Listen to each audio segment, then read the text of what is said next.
Before we even talk about today, I want to go back to Thursday night's game and compliment you for your defensive effort on Rob Gray. We thought you were really outstanding that night, and I know that was kind of a pride game for you, playing against a team from your hometown that didn't really recruit you. Of course. You know, just shook their hands and kept it moving. He's still seen his therapist, I think. Oh, man. I said, I like Rob. We cool people. You know, it's just how the game played. That's my job. That's what I do. You followed it up with Jiggets making only one of his 8 field goal attempts today. Okay. Yeah. So another stalwart defensive effort, but your best offensive performance of the season. Yeah, I could tell that. I see that as well. So it was a pretty good game all around, wasn't it? You know, you have been certainly a better scorer and better shooter over your career than you have been for much of this season. You had the one game in Hawaii where you went 4 for 5 from 3. And what have you been trying to do to get yourself going on that end of the floor? Staying in the gym. That's it. Just been working hard. I could remember, as y'all don't recall, I shot a shot my first game ever off the side of the backboard, off the side of the back of the backboard.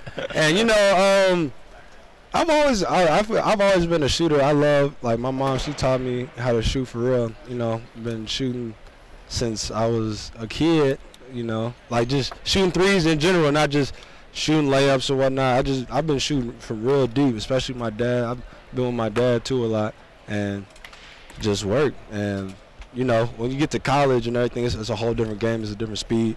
So get used to that, get your flow, and you have people that are able to talk to you and tell you, get your 10 toes down, 10 fingers down.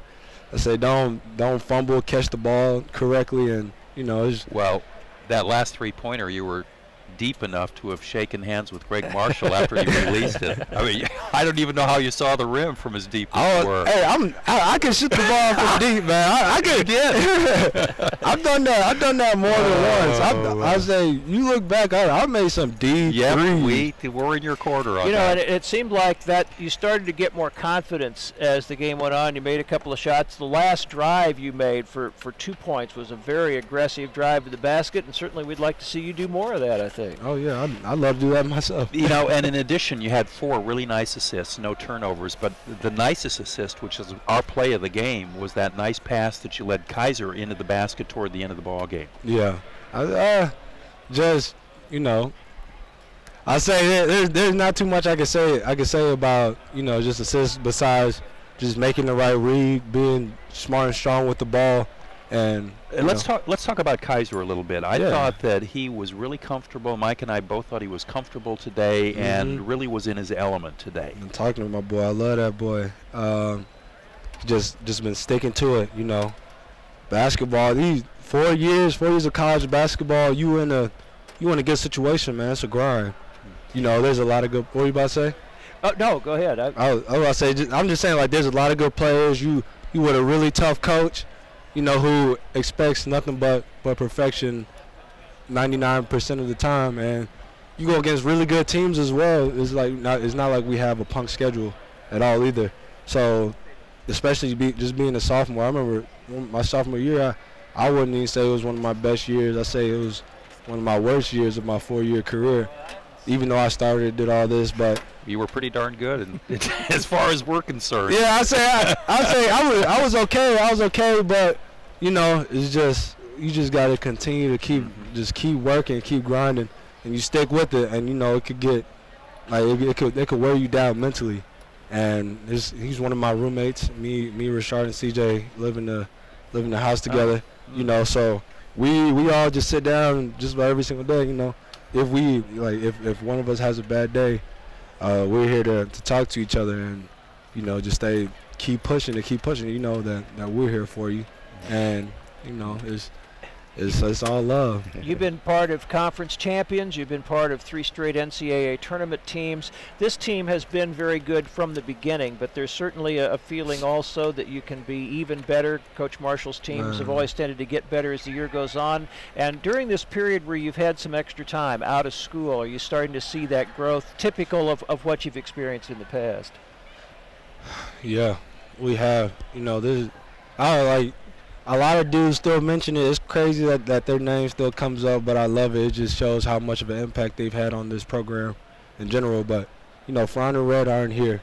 You know, we've rebuilt almost a team that has well, I say we really played through them, and they understood the game, so we followed off their footsteps. Now you got guys. You got 6 or 7 seniors, where we know we have to do, but it's just bringing it every day. Just the one thing with them that I could say that was different with us is just their constant consistency, and we continue to work with that every single day. And you know. How about the pressure of being a top 10 team, a top 8 team? That's a welcome pressure, isn't it? It's nothing that you really, well, to me personally, I bet you there's a lot of guys out there that, like, from a lot of schools, and like, man, being top 10 in the country, that's something crazy. That's something. I mean, it is. It's an amazing thing, because I never thought that I'd be in an organization where I've been top 10 for most of my career, besides last year. But man, it's all just amazing, and I try not to pay too much attention to it, just because we have so much else that we just need to understand and prepare for than just worrying about that, because, you know, right. Yeah, at the end of the day, you could go from number 6 in the country to 30 by losing to a team that's 7-9, you know. So I just think it's all amazing to me, and I love it. I appreciate everything. I appreciate this whole organization. I'm blessed. Well, thanks for spending some time with us, Zach. Great game today. Thank you. No Thanks, problem. Zach Brown, our star of the game.